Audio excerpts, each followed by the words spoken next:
Chapter 9. Queen Alice. "Well, this is grand," said Alice. "I never expected I should be a queen so soon. And I'll tell you what it is, your Majesty," she went on in a severe tone. She was always rather fond of scolding herself. "It'll never do for you to be lolling about on the grass like that. Queens have to be dignified, you know." So she got up and walked about, rather stiffly just at first, as she was afraid that the crown might come off. But she comforted herself with the thought that there was nobody to see her. "And if I really am a queen," she said as she sat down again, "I shall be able to manage it quite well in time." Everything was happening so oddly that she didn't feel a bit surprised at finding the Red Queen and the White Queen sitting close to her, one on each side. She would have liked very much to ask them how they came there, but she feared it would not be quite civil. However, there would be no harm, she thought, in asking if the game was over. "Please would you tell me," she began, looking timidly at the Red Queen. "Speak when you're spoken to," the Queen sharply interrupted her. "But if everybody obeyed that rule," said Alice, who was always ready for a little argument, "and if you only spoke when you were spoken to, and the other person always waited for you to begin, you see nobody would ever say anything, so that—" "Ridiculous!" cried the Queen. "Why, don't you see, child—" Here she broke off with a frown, and, after thinking for a minute, suddenly changed the subject of the conversation. "What do you mean by 'if you really are a queen'? What right have you to call yourself so? You can't be a queen, you know, till you've passed the proper examination, and the sooner we begin it, the better." "I only said if," poor Alice pleaded in a piteous tone. The two queens looked at each other, and the Red Queen remarked, with a little shudder, "She says she only said 'if.'"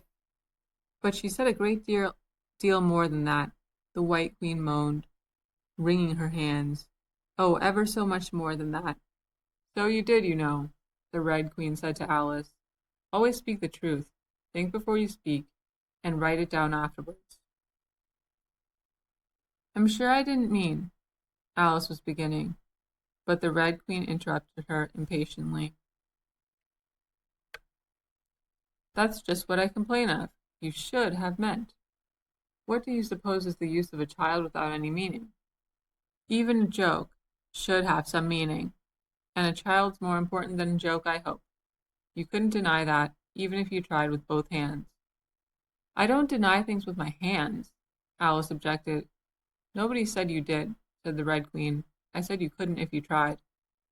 "She's in that state of mind," said the White Queen, "that she wants to deny something. Only she doesn't know what to deny." "A nasty, vicious temper," the Red Queen remarked, and then there was an uncomfortable silence for a minute or two. The Red Queen broke the silence by saying to the White Queen, "I invite you to Alice's dinner party this afternoon." The White Queen smiled feebly and said, "And I invite you." "I didn't know I was to have a party at all," said Alice, "but if there is to be one, I think I ought to invite the guests." "We gave you the opportunity of doing it," the Red Queen remarked, "but I dare say you've not had many lessons in manners yet." "Manners are not taught in lessons," said Alice.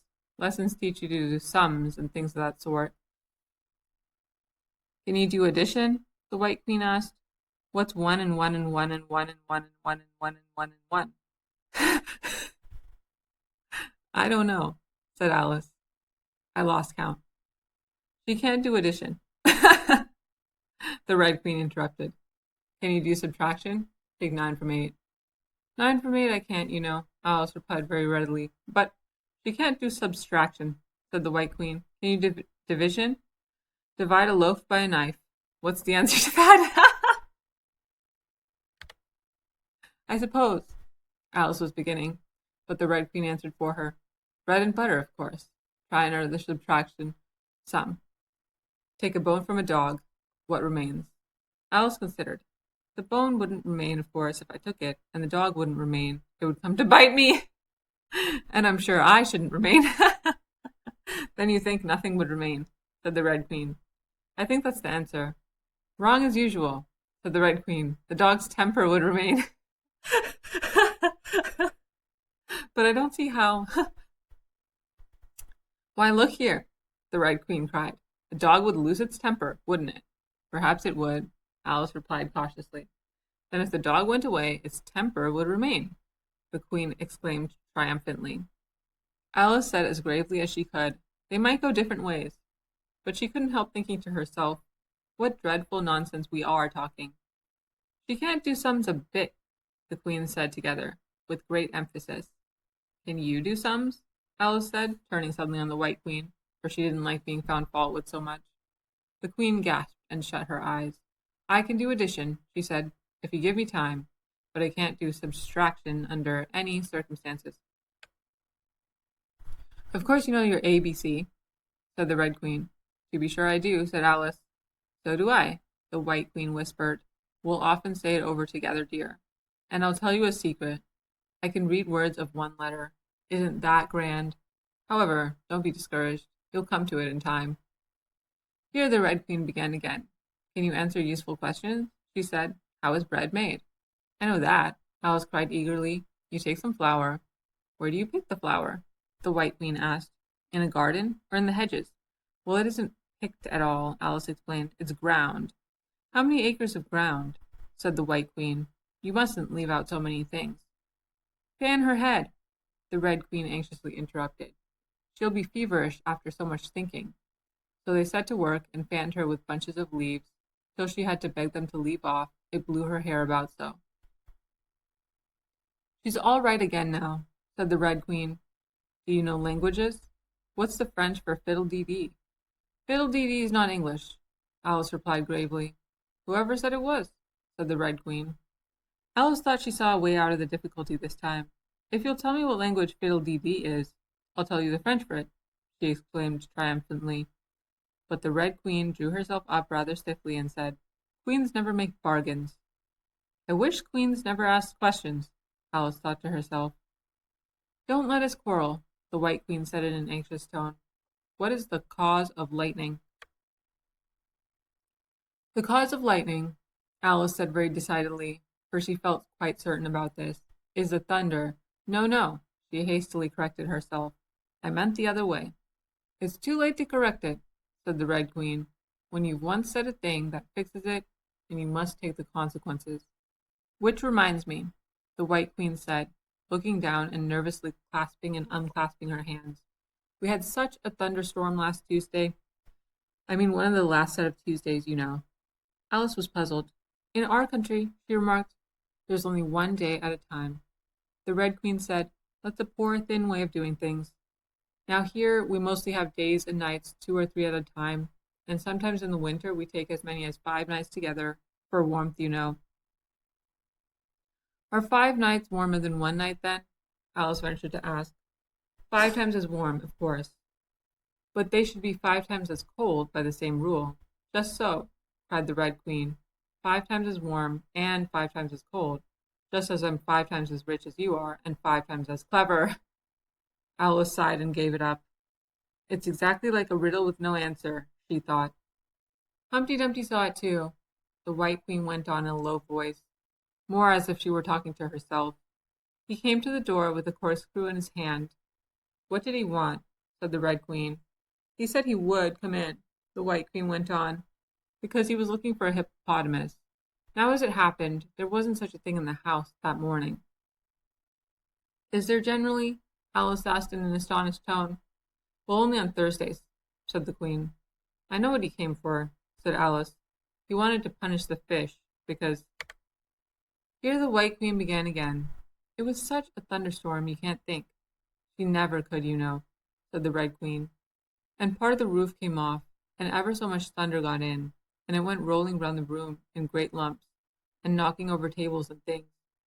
Still, I was so frightened I couldn't remember my own name. Alice thought to herself, I never should try to remember my name in the middle of an accident. Where would be the use of it? But she did not say this aloud, for fear of hurting the poor Queen's feelings. Your Majesty must excuse her, the Red Queen said to Alice, taking one of the White Queen's hands in her own, and gently stroking it.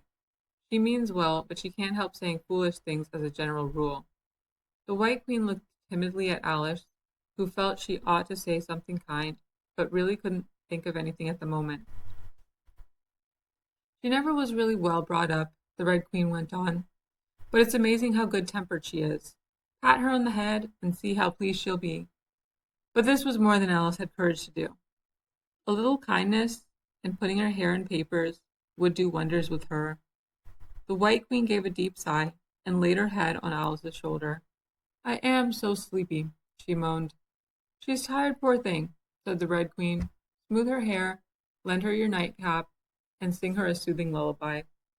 I haven't got a nightcap with me, said Alice as she tried to obey the first direction, and I don't know any soothing lullabies. I must do it myself then, said the Red Queen, and she began.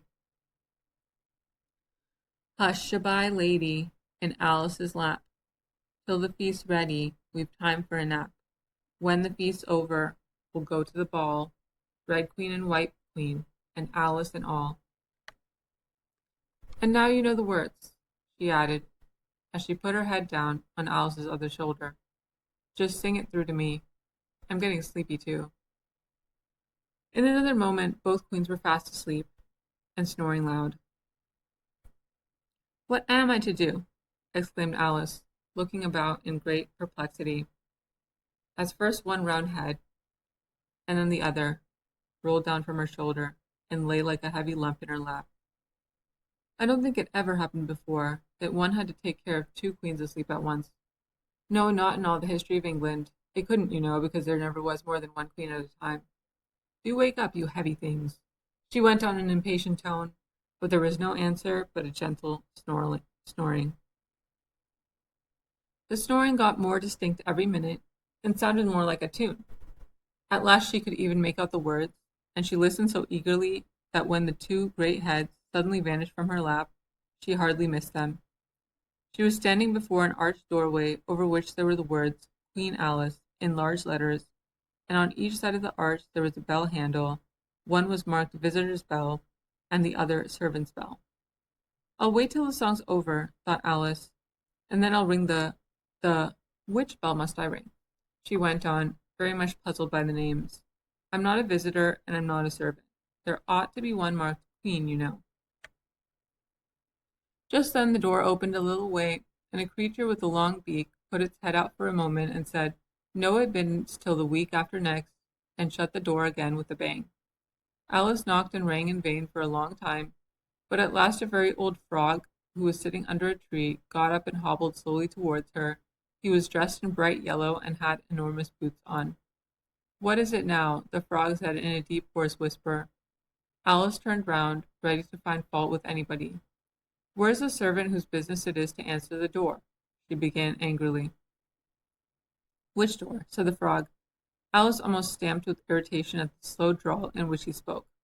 This door, of course. The frog looked at the door with his large, dull eyes for a minute.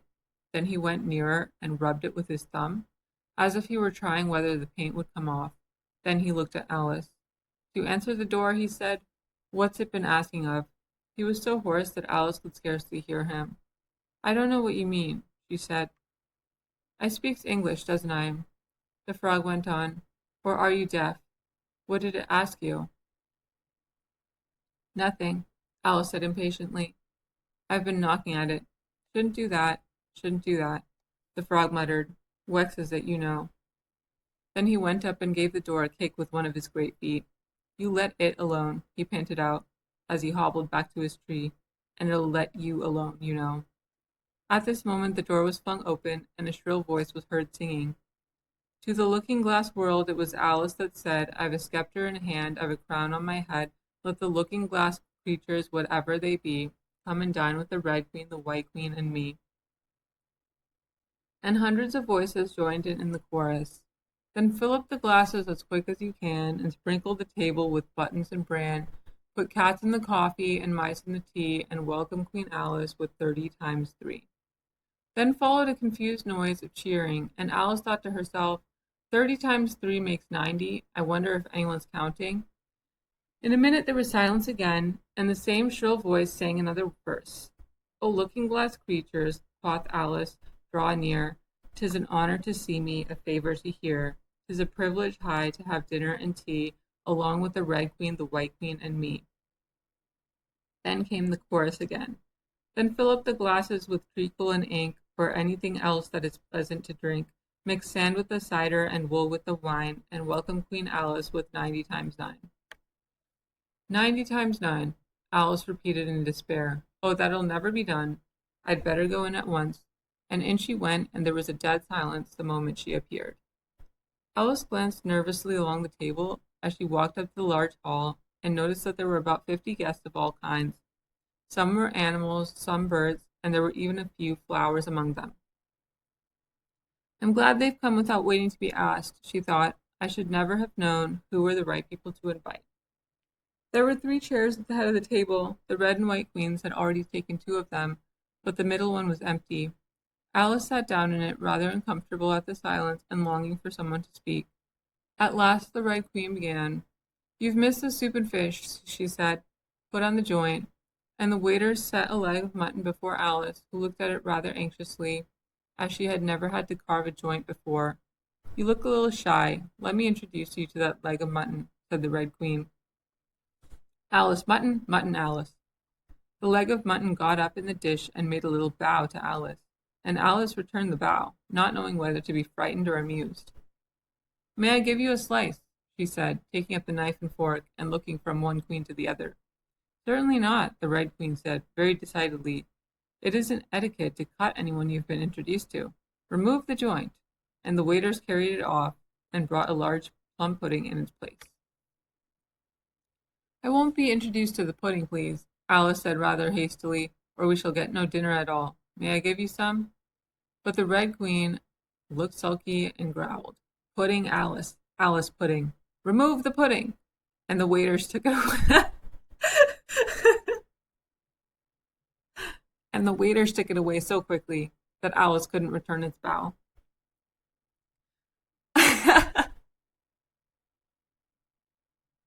However, she didn't see why the Red Queen should be the only one to give orders, so as an experiment she called out, Waiter, bring back the pudding, and there it was again in a moment, like a conjuring trick. It was so large that she couldn't help feeling a little shy with it, as she had been with the mutton.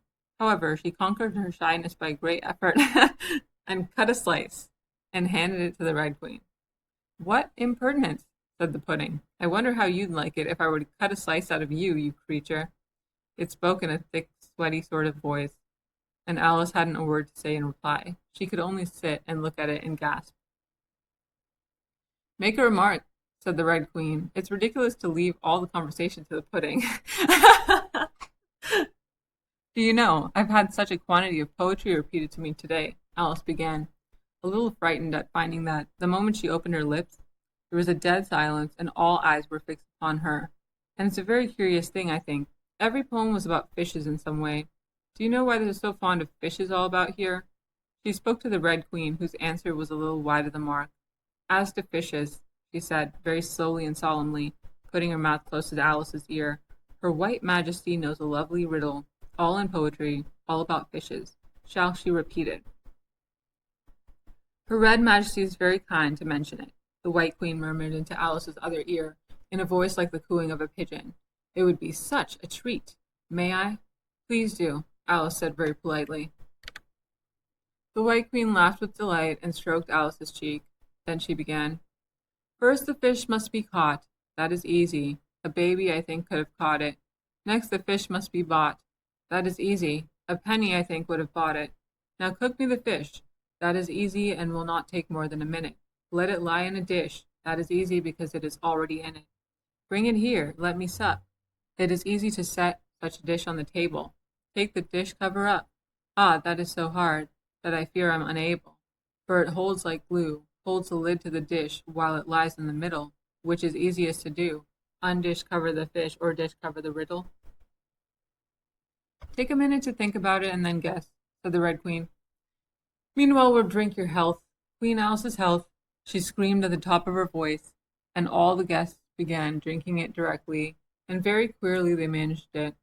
Some of them put their glasses upon their heads like extinguishers and drank all that trickled down their faces. Others upset the decanters and drank the wine as it ran off the edges of the table.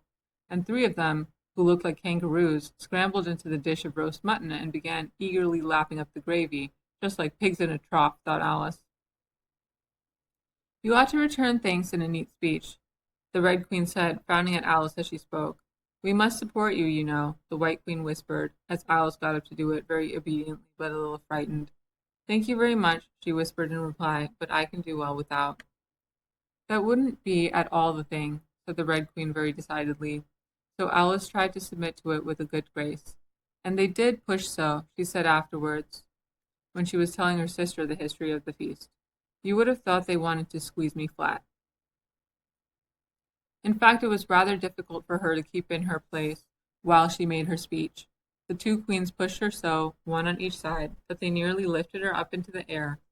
I rise to return thanks, Alice began, and she really did rise as she spoke, several inches, but she got hold of the edge of the table and managed to pull herself down again. Take care of yourself, screamed the White Queen, seizing Alice's hair with both her hands. Something's going to happen. And then, as Alice afterwards described it, all sorts of things happened in a moment. The candles all grew up to the ceiling, looking something like a bed of rushes with fireworks at the top. As to the bottles, they each took a pair of plates, which they hastily fitted on as wings, and so with forks for legs went fluttering about in all directions, and very like birds they looked, Alice thought to herself, as well as she could in the dreadful confusion that was beginning. At this moment she heard a hoarse laugh at her side, and turned to see what was the matter with the White Queen. But instead of the Queen, there was a leg of mutton sitting in the chair. Here I am, cried a voice from the stooped tureen, and Alice turned again, just in time to see the Queen's broad, good-natured face grinning at her for a moment over the edge of the tureen before she disappeared into the soup. There was not a moment to be lost. Already several of the guests were lying down in the dishes, and the soup ladle was walking up the table towards Alice's chair and beckoning to her impatiently to get out of its way. I can't stand this any longer, she cried as she jumped up and seized the tablecloth with both hands. One good pull, and plates, dishes, guests, and candles came crashing down together in a heap on the floor. And as for you, she went on, turning fiercely upon the Red Queen, whom she considered as the cause of all the mischief. But the Queen was no longer at her side. She had suddenly dwindled down to the size of a little doll, and was now on the table, merrily running round and round after her own shawl, which was trailing behind her. At any other time, Alice would have felt surprised at this, but she was far too much excited to be surprised at anything now. As for you, she repeated, catching hold of the little creature in the very act of jumping over a bottle which had just lighted upon the table, I'll shake you into a kitten, that I will.